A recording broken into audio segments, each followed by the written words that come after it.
आज की इस क्लास में सभी भक्तों का स्वागत है। अभी हम कीर्तन से स्टार्ट करेंगे।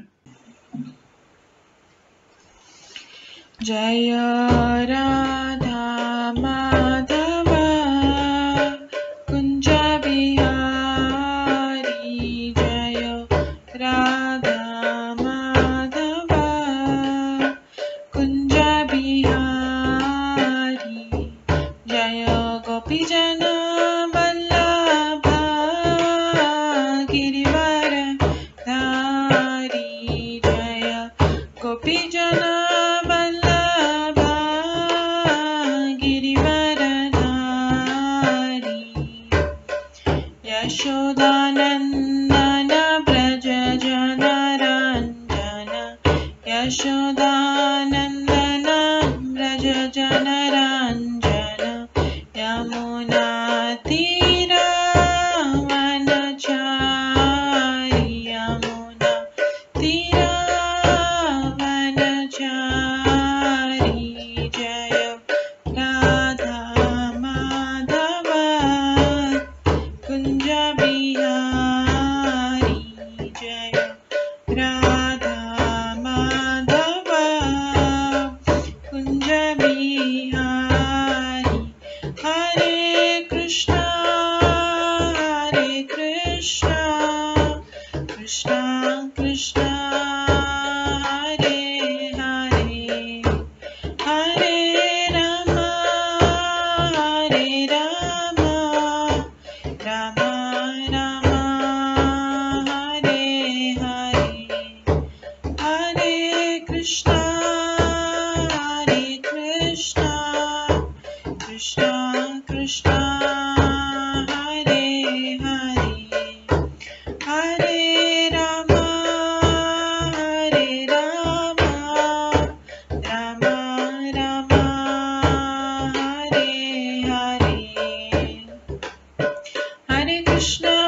कृष्णा कृष्णा हरे हरे, हरे राम राम राम हरे हरे, हरे कृष्णा कृष्णा कृष्णा हरे हरे, हरे राम राम राम हरे हरे, हरे कृष्णा कृष्णा कृष्णा हरे हरे, हरे राम राम राम हरे हरे, हरे कृष्णा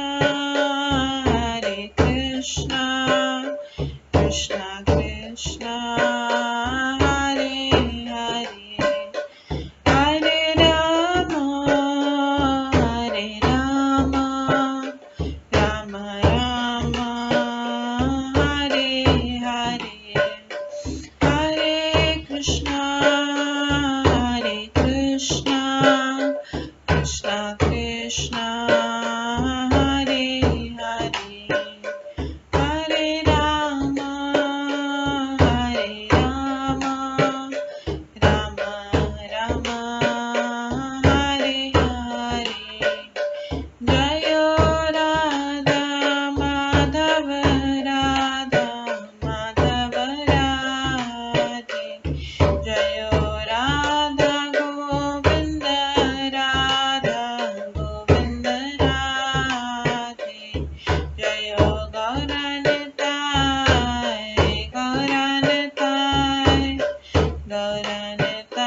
जय गौरनताय, जय जय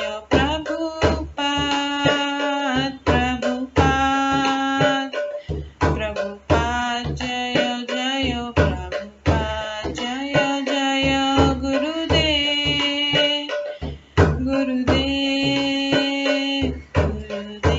जय जय गुरुदेव, नित्य गौर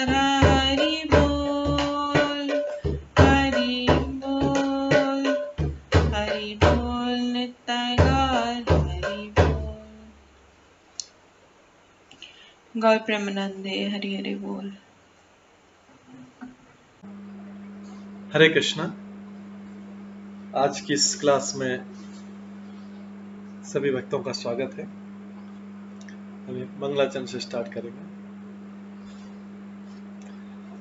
ॐ अज्ञानतिमिरन्धस्य ज्ञानाञ्जनशलाकया चक्षुरुन्मिलितं येन तस्मै श्रीगुरुवे नमः। श्रीचैतन्यमनोभीष्टं स्थापितं येन भूतले स्वयं रूप कदा मह्यं ददाति स्वपदान्तिकम्। वन्देऽहं श्रीगुरो श्रीयुतपदकमलं श्रीगुरुं वैष्णवांश्च श्रीरूपं साग्रजातं सहगण रघुनाथान्वितं तं सजीवं साद्वैतं सावधूतं परिजनसहितं कृष्णचैतन्यदेवं श्रीराधाकृष्णपादान् सहगण ललिता श्रीविशाखान्वितांश्च। नमो विष्णुपदाय कृष्णपृष्ठाय भूतले श्रीमते भक्तिवेदान्त स्वामिन्निति नामिने। नमस्ते सरस्वती देवे गौरवाणी प्रचारिणे निर्विशेष शून्यवादी पाश्चात्यदेशतारिणे। वाञ्छाकल्पतरुभ्यश्च कृपा सिन्धुभ्येव च पतितानां पावनेभ्यो वैष्णवेभ्यो नमो नमः। जय श्री कृष्ण चैतन्य प्रभु नित्यानंद श्री अद्वैत गदाधर शिवासादि गौर भक्तवृंद। हरे कृष्णा कृष्णा कृष्णा हरे हरे, हरे राम राम राम हरे हरे। ओम नमो भगवते वासुदेवाय। ओम नमो भगवते वासुदेवाय। ओम नमो भगवते वासुदेवाय। नारायणं नमस्कृत्य नरं चैव नरोत्तमं देवीं सरस्वतीं व्यासं ततो जयमुदीरये। नष्टप्रायेषु भद्रेषु नित्यं भागवत सेवया भगवते उत्तम श्लोके भक्तिर्भवति नैष्ठिकी। कृष्णाय वासुदेवाय देवकी नंदनाय च नन्दगोपकुमाराय गोविन्दाय नमो नमः। सर्ववेदान्तसारमे श्रीभागवतम् इष्यते तद्रसामृतात् नान्यत्र स्याद्रति क्वचित्। आराध्यो भगवान् ब्रजेश कन्यस्तनधाम वृन्दावन रम्या काचिदुपासना व्रजवधूवर्गेण या कल्पिता। श्रीमद्भागवतं प्रमाणम् अमलं प्रेम कुमार्थमः श्रीचैतन्य महाप्रभुमतम् इदं तत्रादरो न परम्। मूकं करोति वाचालं पङ्गुलङ्घयते गिरिं यत्कृपातमहं वन्दे परमानन्दमाधवम्। हरे कृष्णा।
हरे कृष्णा।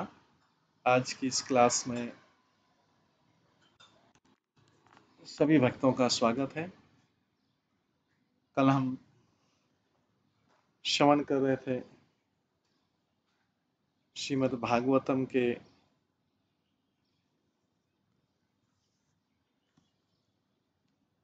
चौथे स्कंद के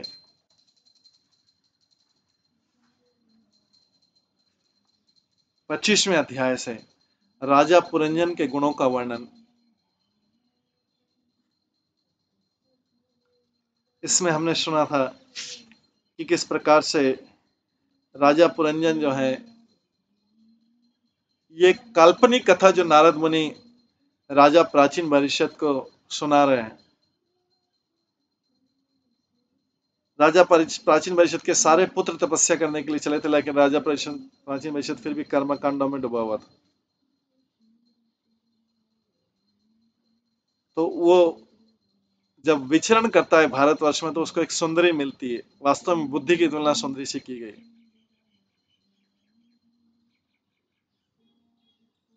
और वो सुंदरी से कहती है, हे स्वामी, मैंने तुम्हारे लिए इस 9 द्वारों वाली नगरी की व्यवस्था की है, जिससे तुम सभी प्रकार की इंद्रिय तुष्टि हो सके। तुम यहाँ 100 वर्षों तक जीवित रह सकते हो और तुम्हें भोग की सारी सामग्री प्रदान की जाएगी। तो 9 द्वारों वाली नगरी जो है ये शरीर।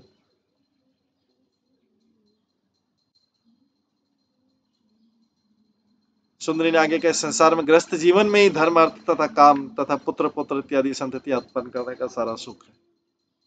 ये बुद्धि बोल रही है, जो जिसको सुंदरी के रूप में यहाँ पे बताया गया है। ग्रस्त यज्ञ के फल का रस ग्रहण कर सकता है, जिससे उसे श्रेष्ठ लोकों की प्राप्ति हो। योगियों के लिए भौतिक सुख अज्ञात जैसा है, ऐसे सुख की कल्पना भी नहीं कर सकते।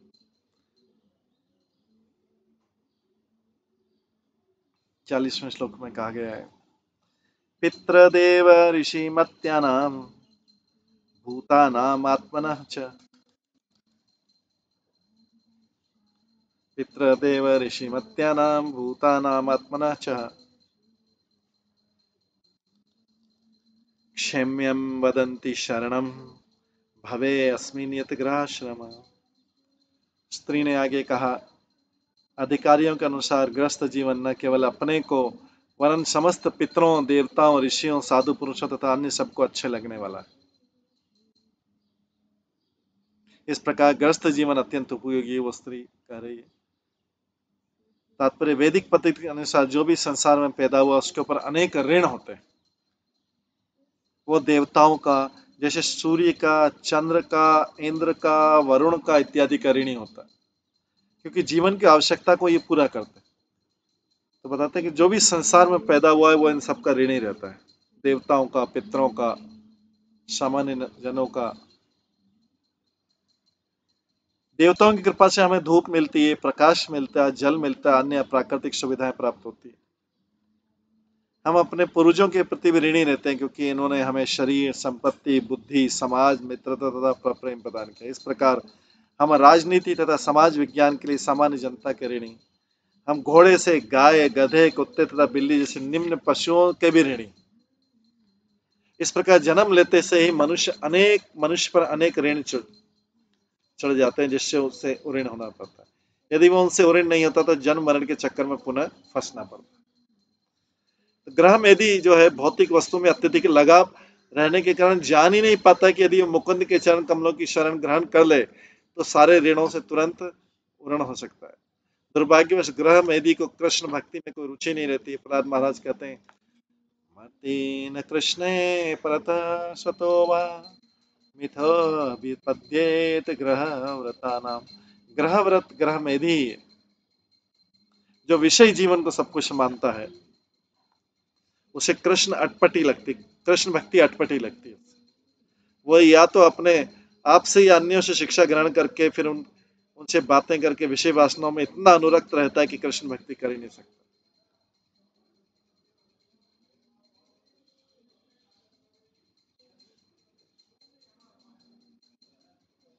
आगे श्लोक में, का नाम वीर विख्यातम वदान्यम प्रिय दर्शनम न व्रणीत प्रियम प्राप्तम मादृशी त्वादशम पतिम।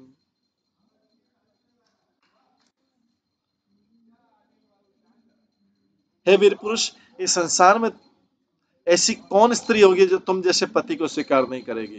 तुम इतने प्रसिद्ध, उदार, इतने सुंदर तथा सुलभ हो। ये जो स्त्री मिली उसको पुरंदर को बोल रही। पुरंदर राजा है।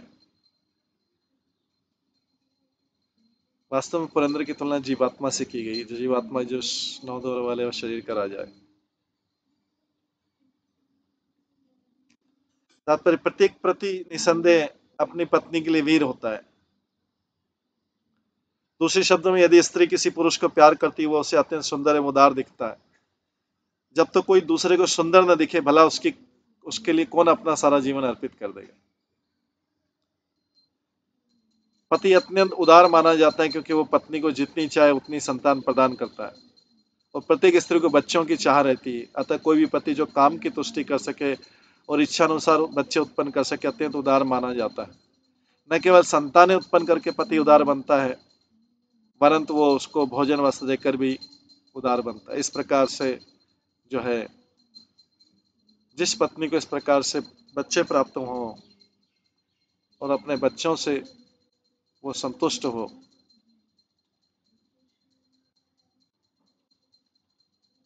इस प्रकार वो स्त्री ही सारे भौतिक सुखों की केंद्र बिंदु।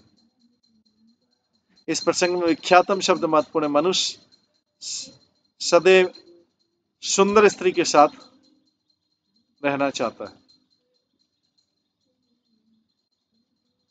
और स्त्रियां भी ऐसे मनुष्य को चाहती है जो मैं उन्हें संतान उत्पत्ति दे सके।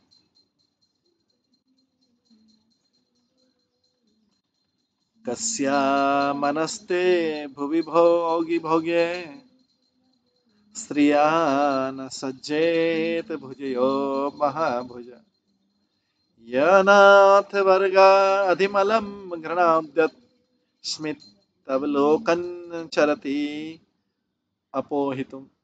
ये सब ये पुरंजनी जो है, काल्पनिक चरित्र दोनों। ये नारद मुनि प्राचीन महर्षि को सुना। गृहस्थ जीवन के बारे में, ग्रह मेधी जीवन के बारे में बता।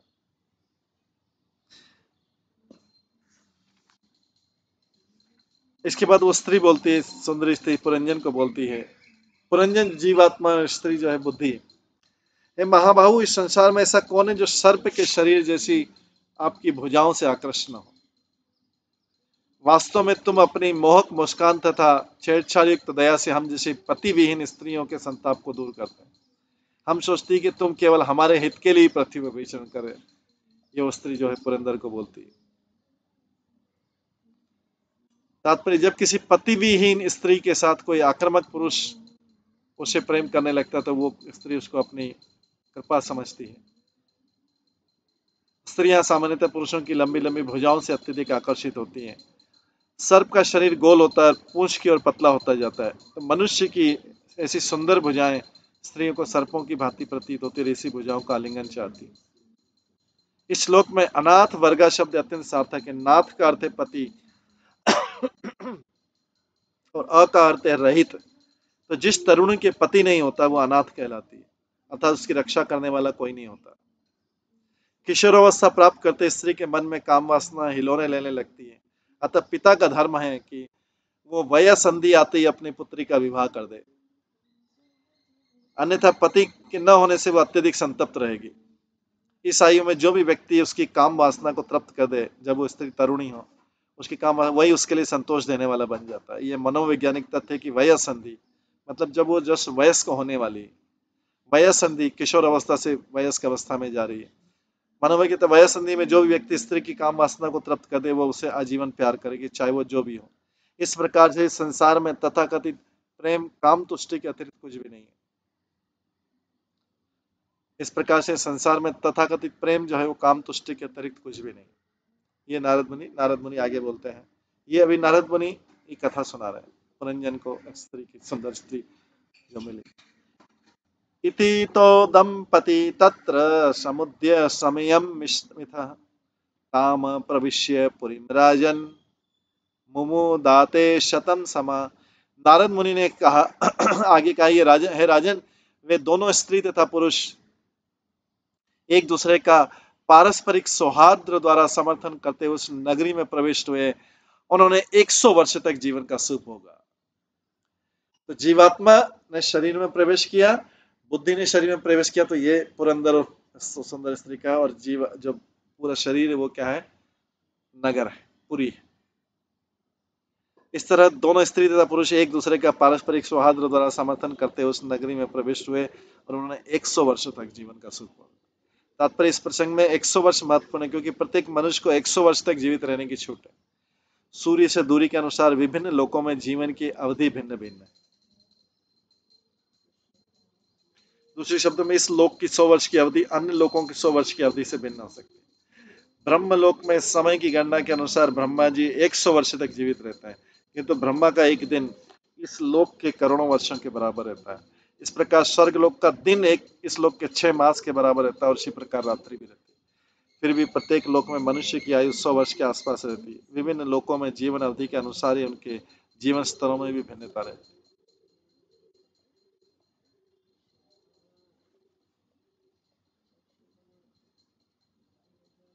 उपगीयमानो ललितं तत्र तत्र च गायके क्रीडन् परिवृत्त स्त्रीभिः हृदिनीमाविशत शुचौ। राजा पुरंजन की महिमा में कार्यों का गान अनेक चारण किया करते थे। ग्रीष्म ऋतु में जब गर्मी पड़ती थी वो जलाशय में प्रवेश करता था राजा, और उसके चारों ओर अनेक स्त्रियां होती थी और वो उनके संग आनंद उठाता था जलाशय में प्रवेश करके।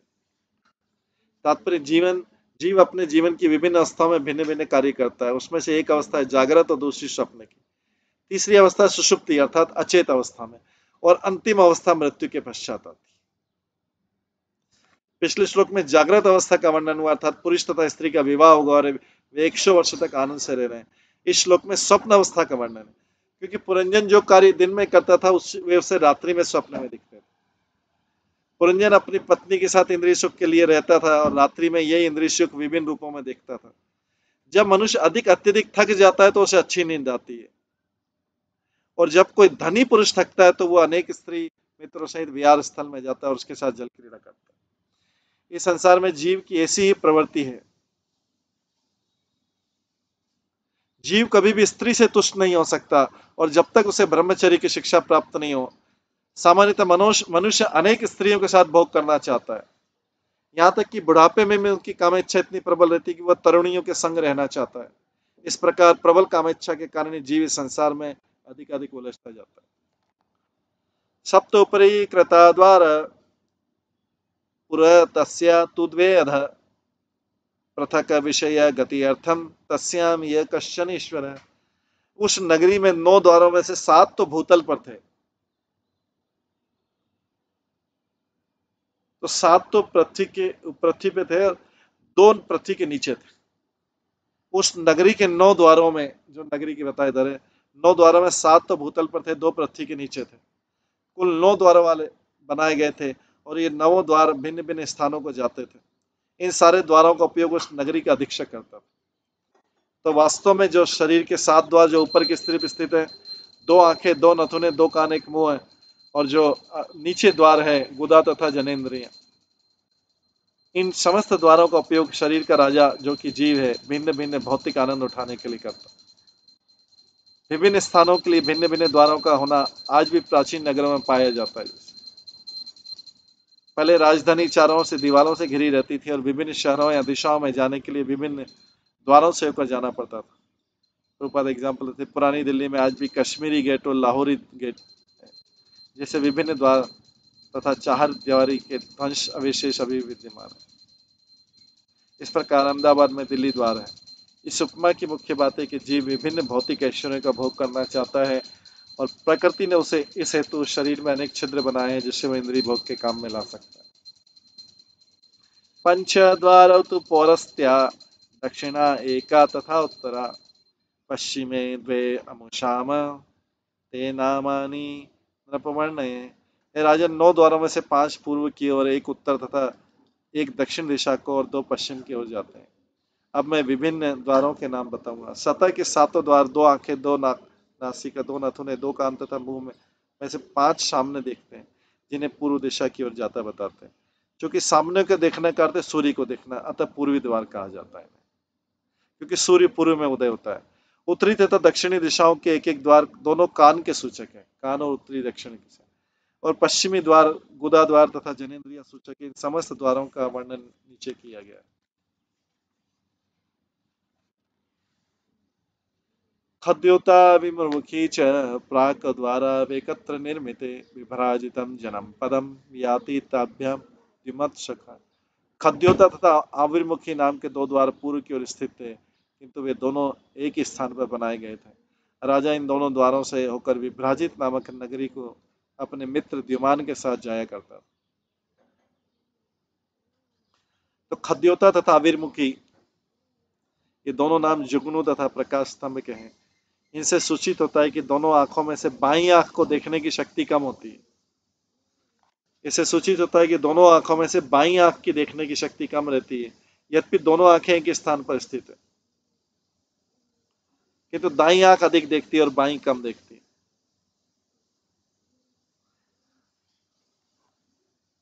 राजा अथवा जीव इन दोनों द्वारों का उपयोग वस्तुओं को ठीक ढंग से करने के लिए करता था, किंतु वह उन्हें तब तक ठीक से नहीं देख पाता था जब तक उसके साथ द्युमान नामक मित्र न हो। द्युमान कौन है मित्र? ये मित्र सूर्य है। यद्यपि दोनों आंखें एक स्थान पर स्थित है, किंतु सूर्य के बिना देख नहीं सकती। विभ्राजितम जनपदम, यदि कोई कुछ स्पष्ट देखना चाहे तो उसे दोनों आंखों से देखना चाहिए और उनके मित्र सूर्य की सहायता लेनी चाहिए। प्रत्येक वस्तु इस शरीर का राजा है, क्योंकि वह अपनी इच्छा अनुसार विभिन्न द्वारों का उपयोग करता है। यद्यपि उसे अपने देखने तथा सुनने की शक्ति पर गर्व रहता है, किंतु वह प्रकृति की सहायता पर बहुत कुछ आश्रित है।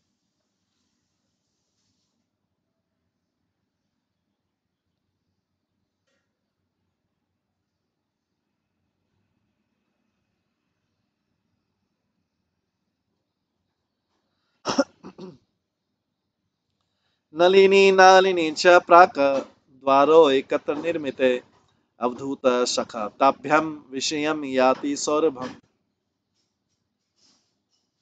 इसी प्रकार पूर्व में नलिनी तथा नालिनी नामक दो द्वार थे और ये भी एक स्थान पर बनाए गए थे। इन द्वारों में से राजा अपने मित्र अवधूत के साथ सौरभ नगर को जाया करते। पूर्व में नलिनी तथा, तो ये आंखों वाला बताया पहले तो खद्योत और अविर्मुखी।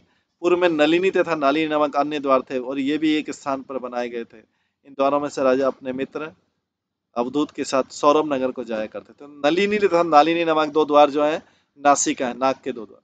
जीव इन दोनों द्वारों का उपयोग अवधूतों अर्थात वायुओं के द्वारा करता है। यह श्वास क्रिया है। इन द्वारों से जीव सौरभ नगर को अर्थात सुगंध को जाता है। दूसरे शब्दों में नथुने अपने प्रिय मित्र वायु की सहायता से संसार में विभिन्न सुगंधों का भोग करते हैं। नलिनी तथा नालिनी नथुनों के मार्ग जिनसे जीव श्वास लेता है, निकालता है। इस प्रकार वह इंद्रिय सुख की सुगंध का आनंद लेता है।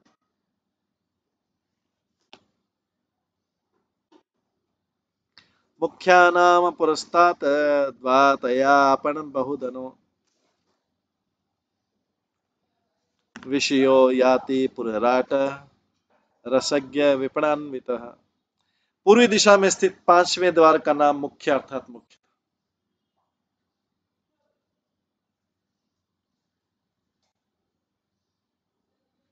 इस द्वार से वह रसज्ञ तथा विपण नामक दो मित्रों के साथ बहुधन तथा आपण नामक दो स्थानों पर।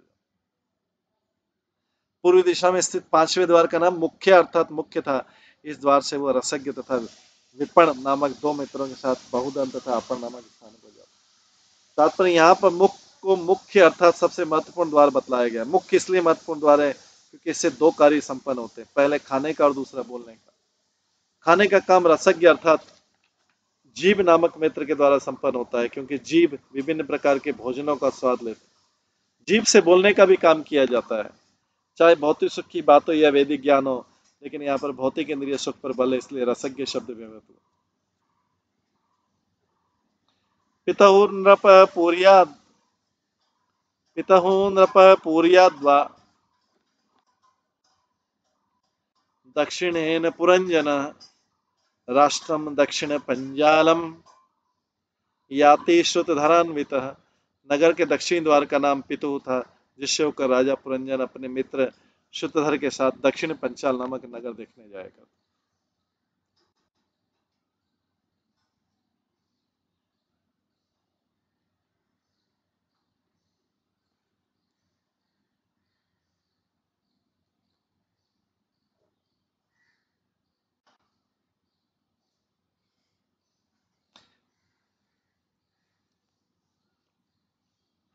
दाहिना कान कर्मकांडी अर्थात सकाम कर्मों के लिए प्रयुक्त होता है। दाहिना कान जो है तो उत्तर के दक्षिण द्वार का नाम पितृ होता, जिससे होकर राजा पुरंजन अपने मित्र श्रुतधर के साथ दक्षिणी पंचाल नामक नगर देखने गया। तो तात्पर्य बताता है कि दाहिना कान कर्मकांडी अर्थात सकाम कर्मों के लिए प्रयुक्त होता है। जब तक मनुष्य भौतिक सुख उपभोग से जुड़ा रहता है वो अपने दाहिने कान से सुनता है, और पांचेंद्रिय का उपयोग पितृलोक जैसे उच्चतर लोक जाने के लिए करता है। इसलिए दाहिने कान को यहाँ पितृ का द्वार कहा गया। देवहूनाम पुर्याद्वा उत्तरेण पुरंजन राष्ट्रम उत्तर पंचालम याति श्रुतधरान्वित। उत्तर दिशा में देवहू नाम का द्वार था, जिससे होकर राजा पुरंजन अपने मित्र श्रुतधर के साथ उत्तर पांचाल नामक स्थान को जाएगा। तो दोनों कान उत्तर तथा दक्षिण दिशा में स्थित है। दक्षिण दिशा में स्थित कान अत्यंत प्रबल है, वह इंद्रिय भोग की बातें सुनने के लिए उत्सुक रहता है, किंतु उत्तर दिशा में स्थित कान जो है गुरु से दीक्षा देने के लिए और चिद आकाश मतलब वैकुंठ में जाने में काम आता है। दाहिना कान पितुह कहलाता है, जिसका अर्थ है उच्चतर लोक तथा पितृलोक की प्राप्ति, किंतु बाया कान देवहू कहलाता है, जो और भी अधिक उच्चतर लोकों जैसे महरलोक, तपलोक, ब्रह्मलोक या इनसे भी ऊपर के लोकों को, जहां मनुष्य स्थायी रूप से स्थित होने की इच्छा करता है, प्राप्त करने का काम आता है। भागवत गीता में 9वें अध्याय के 25वें श्लोक में इसकी व्याख्या की गई। यान्ति देवव्रता देवान पितरन यान्ति पितृव्रता भूतानि यान्ति भूतेज्या यान्ति मद्याजिनोपि माम। जो देवताओं को पूजते हैं वे देवताओं के बीच उत्पन्न होते हैं, जो भूत प्रेतों की पूजा करते हुए उनके बीच जन्म लेते हैं, जो पूर्वजों को पूजते और जो पूर्वजों को पूछते हैं पितरों के पास जाते हैं, और जब मेरी पूजा करते हैं वो मेरे पास में। जो लोग इस जन्म में तथा अगले जन्म में सुखी रहना चाहते हैं वे पितृलोक जाना चाहते हैं। ऐसे लोग वैदिक आदर्शों को दाएं कान से सुनते हैं। दायां कान इंद्रिय तृप्ति या ऐसे कर्म कांड के लिए। किंतु जो लोग तपोलोक, ब्रह्मलोक, वैकुंठ लोक या कृष्ण लोक को जाना चाहते हैं, उन्हें ऐसे लोकों में पहुंचने के लिए गुरु से दीक्षा लेनी रहती है, वो सारा चीज बाएं कान से सुनते। आसुरी नाम पश्चात द्वातया याति पुरंजन ग्रामकम नाम विषयम दुर्मदेन संबंधति। पश्चिमी दिशा में एक आसुरी नाम का द्वार है, जिससे होकर राजा पुरंजन अपने मित्र दुर्मद के साथ ग्रामक नामक नगरी को जाया करता था।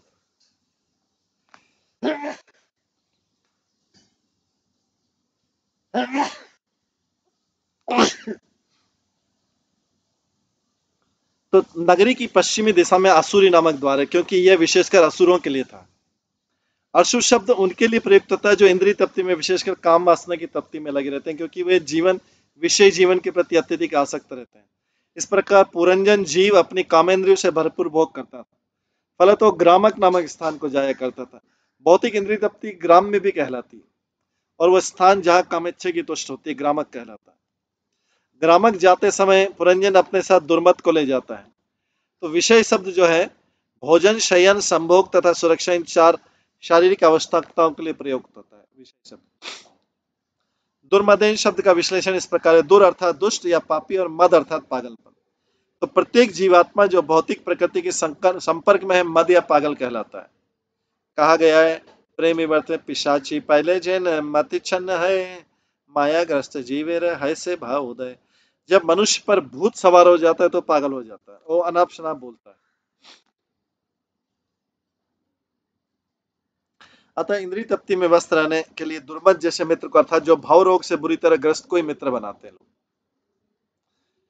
मित्र किसको बनाते हैं? जो दूसरा व्यक्ति भी इंद्रिय तृप्ति में व्यस्त है, ग्रस्त है, उसको ही मित्र बनाते हैं। तो यहाँ पे पुरंजन उसी को ले गया उसे। तो आसुरी नाम पश्चात द्वा शब्द एक दूसरे के अर्थ के कारण महत्वपूर्ण है। पश्चात द्वा, सूर्य सर्वप्रथम पूर्व दिशा में बंगाल की खाड़ी में दिखता है और धीरे धीरे ये लोग पश्चिम की तरफ जाता है। तो ऐसा अनुभव होता है कि पश्चिम के लोग इंद्रिय तृप्ति में अधिक आसक्त होते हैं। श्री चैतन्य महाप्रभु ने स्वयं इसकी पुष्टि की। पश्चिमी लोग सब मूढ़ अनाचार, जैसे जैसे पश्चिम में जाते जाएंगे लोग इंद्रिय तृप्ति में ज्यादा डूबे रहते हैं। तो इसलिए बोलते हैं ना वेस्टर्न कंट्रीज में वेस्टर्न कंट्रीज, या इंडिया में वेस्टर्न बॉम्बे और उसके बाद महाराष्ट्र, ये सब वेस्टर्न, गोवा, ये सब वेस्टर्न पार्ट। तो वेस्टर्न लोग, जो पश्चिम के लोग इंद्रिय तृप्ति में अधिक आसक्त होते हैं। श्री चैतन्य महाप्रभु स्वयं इसकी पुष्टि की। पश्चिमी लोग सब मूढ़ अनाचार, चैतन्य चेतामृत आदि में कहा गया, जितना ही पश्चिम में लाते जाए चलते जाएंगे लोग आध्यात्मिक जीवन में उतना कम रुचि दिखाने लगेंगे, वे वैदिक आदेशों के प्रतिकूल आचरण करते मिलेंगे। इसके फलस्वरूप पश्चिम के लोग इंद्रिय तृप्ति के प्रति अधिक आसक्त होते हैं। इसी भागवत में पुष्टि की आसुरी नाम पश्चिमादा, दूसरे शब्द में पश्चिमी देश के लोग आसुरी सभ्यता में अर्थात भौतिकतावादी जीवन में ज्यादा रुचि रखते हैं। इसलिए भगवान चैतन्य की इच्छा थी कि संसार की पश्चिमी दिशा में कृष्ण भावनामत आंदोलन का प्रचार हो, जिससे इंद्रिय तृप्ति में आसक्त लोगों इसका आदेश उठा सके। इसलिए ऐसा लगता है प्रभुपाद इसीलिए गए थे पश्चिमी देशों।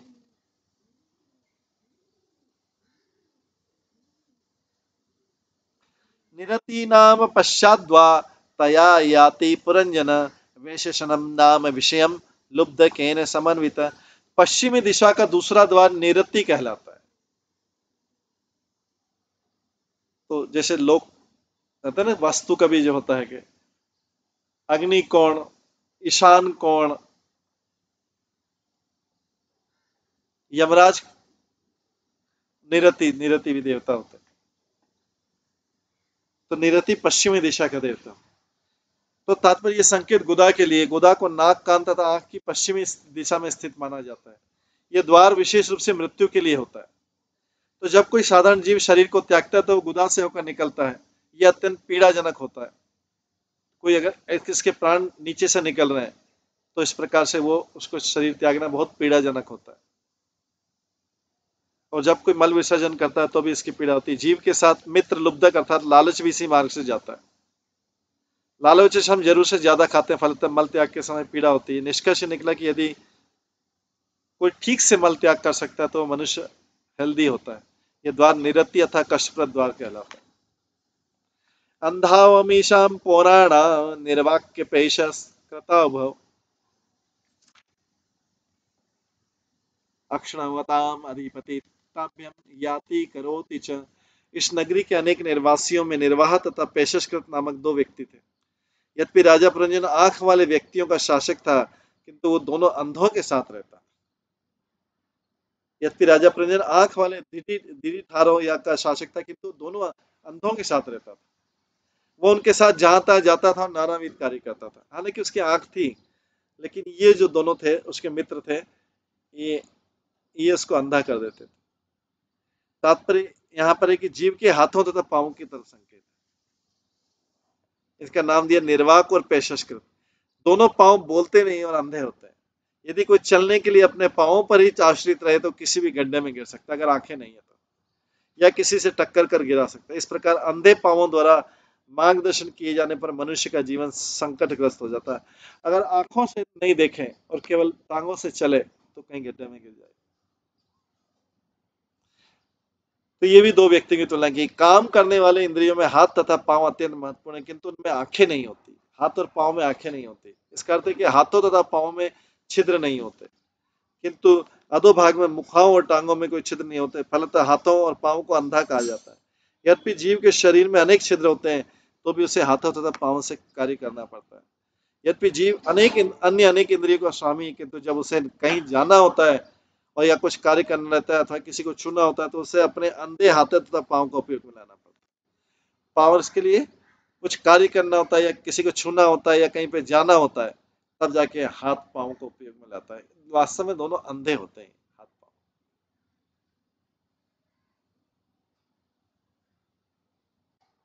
सह यरि अंतपुर गतः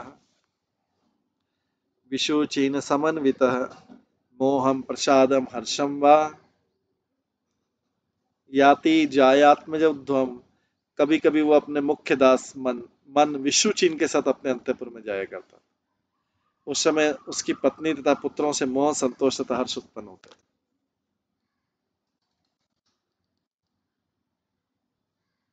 तात्पर्य वैदिक मन के अनुसार आत्मा तो हृदय के भीतर स्थित है, जैसा कि वैदिक भाषा में कहा गया हृदय में आत्मा प्रतिष्ठित। आत्मा तो अपने अंतःकरण में है किंतु भौतिक अवस्था में आत्मा भौतिक गुणों सतोगुण, रजोगुण तथा तमोगुण से ढका रहता है। हृदय के भीतर ये तीनों गुण क्रिया करते हैं। उदाहरण सतोगुण में रहने पर प्रसन्नता का अनुभव होता है। रजोगुण होने पर भौतिक सुख के कारण संतोष मिलता है। सतोगुण में रहने पर प्रसन्नता का अनुभव होता है। रजोगुण में भौतिक सुख के कारण संतोष मिलता है, तमोगुण के कारण मोह उत्पन्न होता है। ये सारे कार्य मन के हैं और इस सोचने, अनुभव करने तथा इच्छा के द्वारा क्रियाशील होते हैं। जब जीव अपनी पत्नी, संतान तथा घर से घिरा रहता है तो मानसिक धरातल पर कार्य करता है। कभी वो प्रसन्न रहता है, कभी संतुष्ट, कभी असंतुष्ट रहता है और कभी मोहग्रस्त हो जाता है। समाज, मित्रता तथा प्रेम से मोहग्रस्त होकर जीव सोचता है कि उसके तथाकथित समाज, मित्रता तथा प्रेम जो राष्ट्रीयता, जाति इत्यादि उसे संरक्षण प्रदान करेंगे, उसे प्रोटेक्ट करेंगे। जीव क्या सोचता है, जो समाज जिसकी सेवा कर रहा है वो प्रोटेक्ट करेंगे, उसके फ्रेंड्स प्रोटेक्ट करेंगे, उसका परिवार उसको रक्षा करेगा, उसका प्रेम जो लोगों से वो रक्षा करेगा, उसकी राष्ट्रीयता रक्षा करेगी, उसकी जाति उसे रक्षा करेगी। लोग जीव सोचता है ये सब उसे प्रोटेक्ट करेंगे,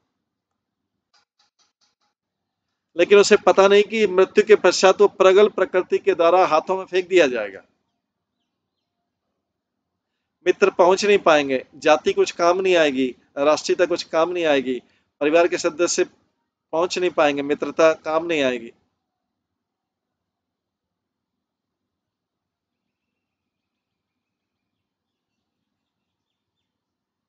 उसे पता नहीं कि मृत्यु के पश्चात तो प्रगल्भ प्रकृति के हाथों में फेंक दिया जाएगी, जो वर्तमान कार्य के अनुसार उसे विशेष प्रकार का शरीर प्रदान करेगी। हो सकता है कि शरीर मनुष्य का नहीं भी हो। जिस प्रकार समाज, स्त्री तथा मित्रता के मध्य जीव के सुरक्षित बने रहने का विचार मोह है, कि वो समाज से, स्त्री से और मित्रों से के मध्य जीव के सुरक्षित होने के बारे में विचार, ये विचार ही मोह है, अपने आप में बिविल्डर्ड माइंड, ये भ्रम है। विभिन्न भौतिक शरीरों में बद्ध सभी देहधारी जीव वर्तमान के भौतिक सुखों के कार्य द्वारा मोहग्रस्त रहते हैं।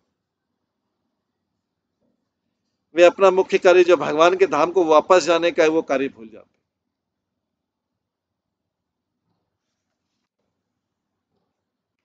उसे भी मोह समझना चाहिए कि भगवान के धाम जाने वाले को भूल जाना ये सबसे बड़ा मोह है।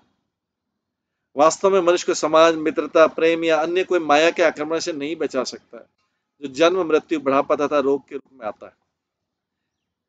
माया का आक्रमण भी जन्म, मृत्यु, बुढ़ापा तथा रोग के रूप में आता है। इस मोहावस्था से एक भी जीव को निकाल पाना कठिन है।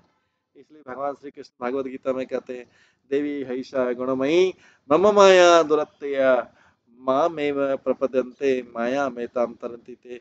ये मेरी देवी माया 3 गुणों से युक्त है और इसे जीत पाना कठिन है, किंतु जो मेरी शरण ग्रहण कर चुके हैं वैसे सरलता से पार कर सकते हैं। अतः जब तक मनुष्य श्री कृष्ण के चरण कमलों की शरण नहीं ग्रहण करता, तब तक वो प्रकृति के 3 गुणों के बंधन से नहीं निकल पाता।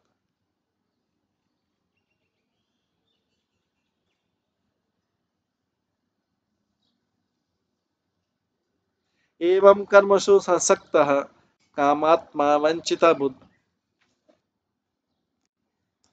महिषी यत यत ईहेत तत्तत एव अन्ववर्त।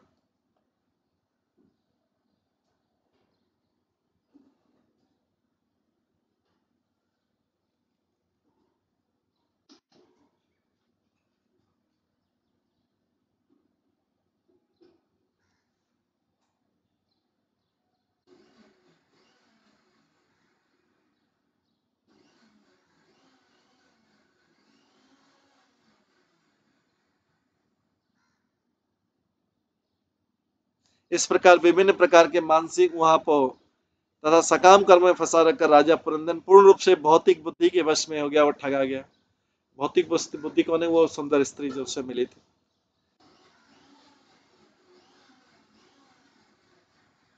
वो दरअसल ही अपनी रानी की समस्त इच्छाओं को पूरा किया करता था। तात्पर्य, जब जीव इतना मोहग्रस्त हो जाता है कि वो अपनी पत्नी या भौतिक बुद्धि के वशीभूत हो जाता है, तो उसे अपनी वो भौतिक बुद्धि जो है, जो तथाकथित पत्नी की बुद्धि की तुष्टि करनी पड़ती है और उसी के आदेश के अनुसार कार्य करना पड़ता है। विभिन्न शास्त्रों का उपदेश है कि भौतिक सुविधा के लिए मनुष्य को चाहिए कि वो इस प्रकार से जो वो पत्नी को कैसे प्रसन्न करता है, वस्त्रों आभूषणों से प्रसन्न करता है। इस प्रकार से वो मोहित होके उसमें उसको बुद्धि की तुष्टि करनी पड़ती है। इस प्रकार जब वो अपनी पत्नी का दास हो जाता है तो उसे पत्नी की इच्छा के अनुसार कार्य करना पड़ता है। इस प्रकार वो अधिकाधिक फंसता जाता है। बंगाल में कहावत है कि जो अपनी पत्नी के आज्ञाकारी दास बन जाता है वो अपनी ख्याति खो बैठता है। किंतु कठिनाई तो यह है कि जब तक पत्नी का दास न बना जाएगा उसका पारिवारिक जीवन अस्त व्यस्त रहेगा। पाश्चात्य देशों में इसी उपद्रव के कारण तलाक, विवाह विच्छेद का कानून जन्म लेता है। भारत जैसे पूर्वी देशों में संबंध विच्छेद चालू है। अब भारत में भी तलाक के नए नए कानून चालू हुए और इससे उपद्रव की पुष्टि होती है। अंतःकरण के भीतर मन कार्य करता है, सोचता है, अनुभव करता है और इच्छा करता है। और अपनी पत्नी के वश में होने का अर्थ है भौतिक बुद्धि के वश में होना, क्योंकि यहाँ पे बुद्धि जो है ये काल्पनिक चरित्र है, तो बुद्धि का तुलना उस सुंदर स्त्री से किया गया। इस प्रकार मनुष्य अपनी पत्नी से संतान उत्पन्न करता है और मानसिक आडंबर के वश में आकर अनेक प्रकार के कार्यों में फंस जाता है। इसके बाद जो है 5 श्लोक एक साथ है। क्वचित पिबन्त्याम पिबति मदिराम मद विहल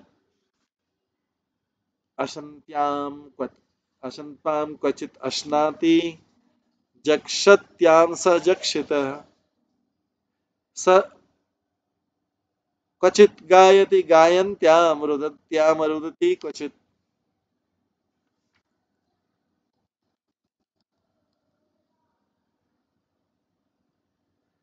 क्वचित हसन्त्याम हस्ति जलपन्त्याम अनुजल्पति क्वचित धावति धावन्त्याम तिष्ठन्त्याम अनुतिष्ठति अनुशेते शयनानाम अनुआस्ते क्वचित अनुआस्ते अनुशेते शयानाम अनुशेते शयानाम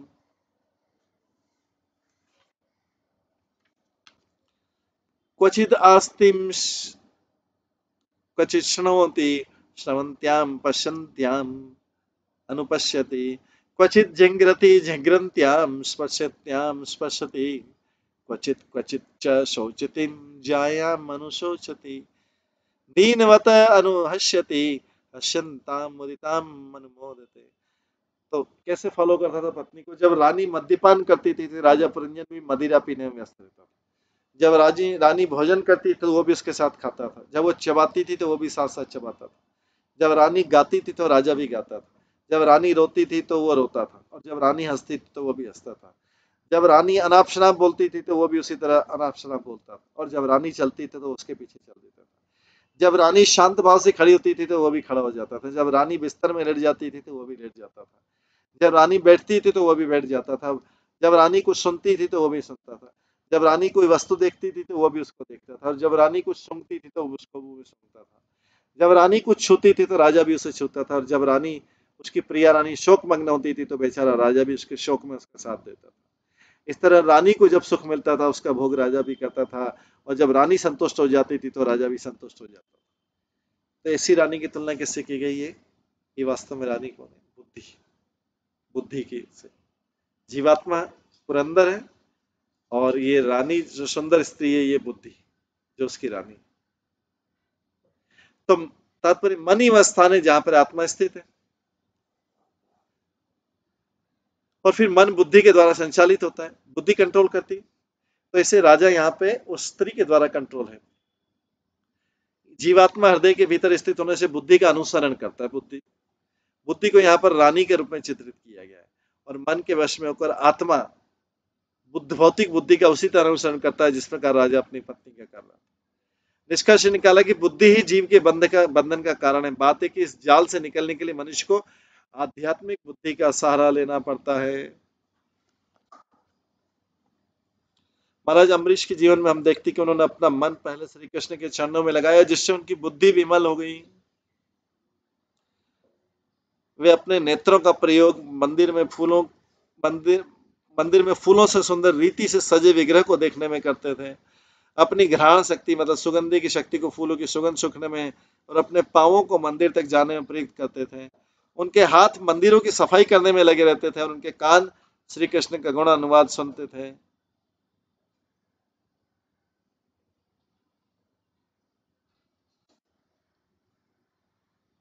उनकी जीभ 2 प्रकार से कार्य करती थी, एक तो श्री कृष्ण का गुणगान और दूसरे श्री विग्रह पर चढ़ा प्रसाद चखना।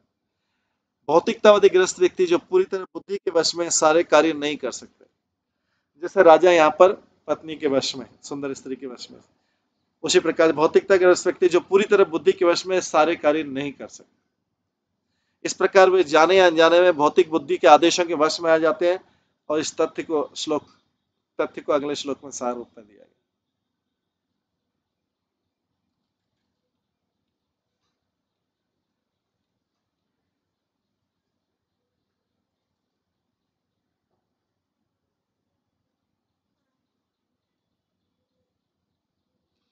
विप्रलब्धो महिष्येवं सर्व प्रकृति वंचित नैच्छन्न करोतु यज्ञ क्लेबिया क्रीडा मगो यथा।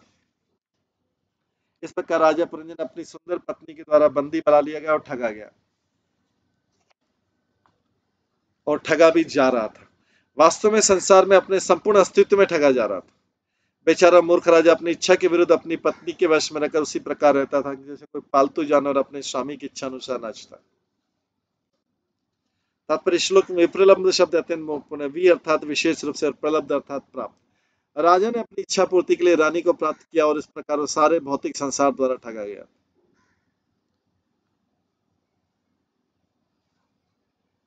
यद्यपि वैसा नहीं करना चाहता था, किंतु बुद्धि के वश में रहकर पालतू जानवर का आचरण कर रहा था। जिस प्रकार पालतू बंदर अपनी स्वामी की इच्छा के अनुसार नाचता है, उसी प्रकार राजा पुरंजन अपनी रानी के इशारों पर नाच रहा था। श्रीमद् भागवतम में कहा गया, महत सेवाम द्वार माहु विमुक्त। यदि कोई किसी संत पुरुष की संगति करता है या भक्ति की संगति करता है तो मोक्ष मार्ग स्पष्ट हो जाता है। किंतु यदि वो स्त्री या किसी ऐसे व्यक्ति का संग करता है जो स्त्री पर अत्यंत आसक्त रहता हो तो उसके बंधन का मार्ग प्रशस्त हो जाता है, कर्म बंधन में फंस जाता है। और जो किसी साधु की संगति करता है वह मोक्ष का द्वार खुल जाता है। कुल मिलाकर मनुष्यों को आध्यात्मिक उन्नति के लिए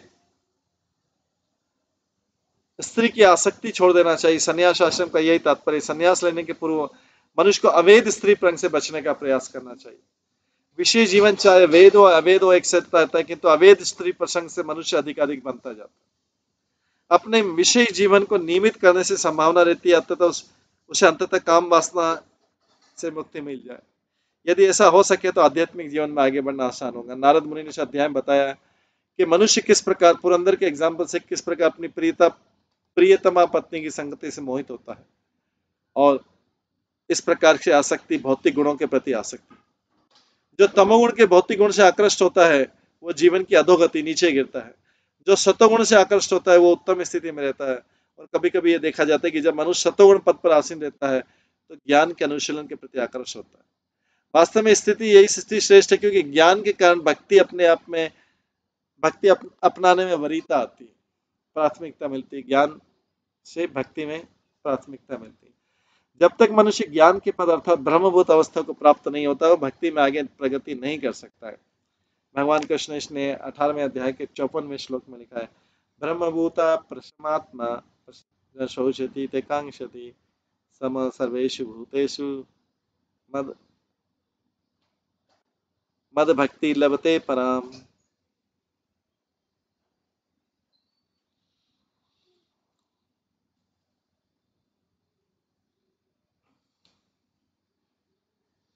ब्रह्मभूता प्रसन्नात्मा न शोचित न कांक्षति सम सर्वेषु भूतेषु मद भक्ति लभते पराम। इस प्रकार जो इस प्रकार आध्यात्मिक रूप से स्थित होता है उसे तुरंत ही पर ब्रह्म का साक्षात्कार होता है और पूर्ण रूप से प्रसन्न हो जाता है। उसे किसी वस्तु के लिए न तो कोई इच्छा रहती न ही शौक रहता है। वो प्रत्येक जीव पर संभाव रखता है। इस अवस्था में मेरी शुद्ध भक्ति प्राप्त कर लेता है। ज्ञान की स्थिति लाभकारी है क्योंकि ये ऐसा साधन है जिससे भक्ति का पद प्राप्त किया जा सकता है। किंतु यदि कोई सीधे भक्ति करता है तो बिना प्रयास के ज्ञान प्रकट हो जाता है। इसकी पुष्टि भागवतम में इस प्रकार हुई, वासुदेवे भगवती भक्ति योग प्रयोजित जनत्याशु वैराग्यम ज्ञानम च यद हेतुकम। भक्ति स्वतः ही हमारे सांसारिक ज्ञान को प्रकट कर देती है। जो पर्याप्त रूप से ज्ञानी रहता है परंतु तुरंत ही तथाकथित समाज परिवार तथा प्रेम के साथ अन्य वस्तुओं से विरक्त हो जाता है। जब तक मनुष्य इनसे लगाव रखता है तब तक न तो ज्ञान का प्रश्न उठता है न ही भक्ति का। किंतु सीधे भक्ति करने पर मनुष्य ज्ञान तथा विरक्ति दोनों से पूरित हो उठता है। इस प्रकार जीवन सार्थक बन जाता है।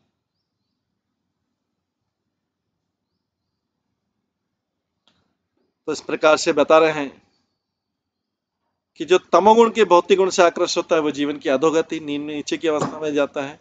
जो सत्वगुण से आकृष्ट होता है वो उत्तम स्थिति में रहता है। तो कभी कभी देखा जाता है कि जब मनुष्य सत्वगुण पद पर आसीन होता है तो ज्ञान के अनुशीलन के प्रति जो सत्वगुण में होता है वही ज्ञान और भक्ति की तरफ आकर्षित होता है।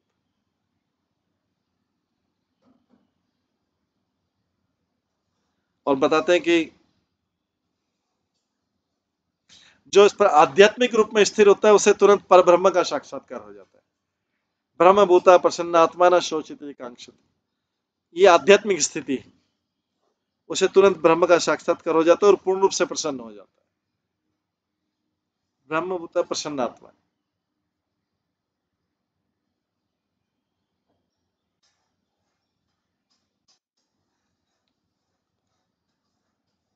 तो न शोचिति न कांक्षति, वो कभी शोक नहीं करता, न आकांक्षा करता।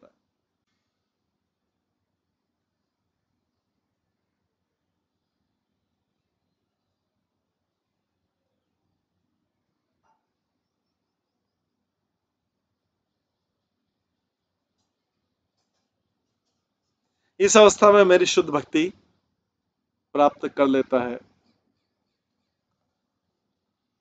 ये यहाँ पे बताया गया। इसलिए ज्ञान की स्थिति लाभकारी है, क्योंकि ये एक ऐसा साधन है जिससे भक्ति का पद प्राप्त किया जा सकता है। स्टेप है।